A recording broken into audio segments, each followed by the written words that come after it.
Hi, my name is Chase Stiltner, and my project was over spirituality and homelessness. Specifically, it addresses the spiritual needs and practices of homeless persons in rural eastern Kentucky. The faculty member on campus on staff with me during this presentation was Rob Music, our campus chaplain, and who also teaches some religion classes here. To introduce the project, spirituality can be a great force of hope and strength for people in challenging situations. Rob and I both know this very well as Christians, and I know I couldn't count the times that my faith has grounded me and inspired me to keep moving in the face of adversity and challenge.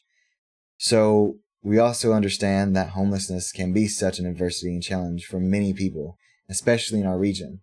So we wanted to, in light of that, we wanted to better understand how homelessness affects spirituality and one's spiritual needs and their spiritual practices, in order to better aid them in the ways that we can.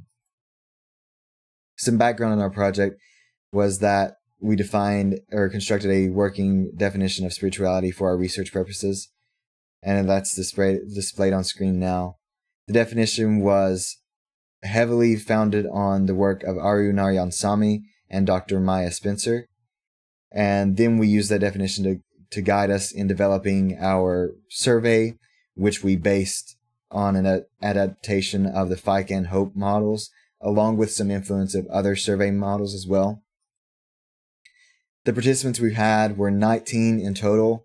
9 were female, 10 were male, 14 we interviewed at homeless shelters, and 5 we encountered at a free lunch for people in the streets, which lended a little diversity to our sample size.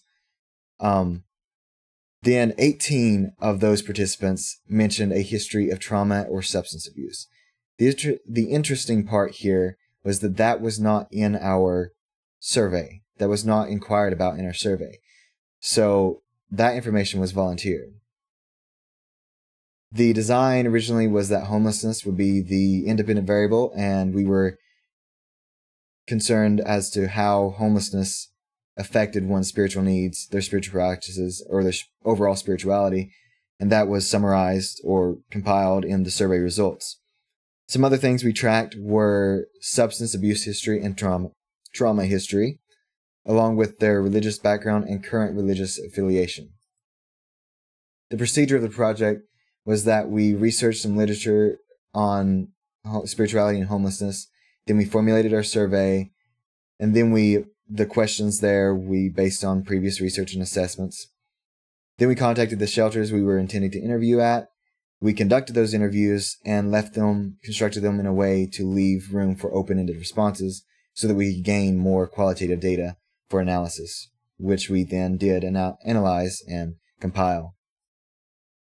The results showed that 17% said that homelessness had both a positive and negative impact on their spirituality, their spiritual needs, and their spiritual practices. 33% said it had a negative impact on their spirituality, spiritual needs, and spiritual practices.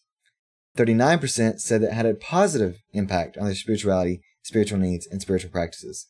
And 11% reported no discernible difference. Some interesting points that came up were that the majority of our participants proved to be more spiritual than religious by the definition, and 77% of the respondents reported that they felt their spiritual needs were being met to their satisfaction, which was a little surprising considering it was pretty contrary to our original hypothesis. Another point I'd like to throw in there that's not on the presentation is that many of the people did practice multiple of the common spiritual practices that were listed on the survey. And then some future research I'd be interested in seeing is more analysis of the correlations between trauma, substance abuse, and the degree to which that impacts homelessness and spirituality, both individually and in tandem. And then if we were to do this research again, I would like to make a note of the person's degree of spirituality before homelessness. I feel like that would be some useful information. But this is our references, so that concludes my presentation. And I would like to take some time to thank Rob Music for his integral role in this project. I'd like to thank all the shelters that allowed us to interview, and the lunch, the church that held the lunch that we interviewed at, along with the Appalachian College Association for providing this opportunity, and of course my alma mater, or current school, UPike, for all the help and assistance and opportunity to be able to do this project. Thank you all very much.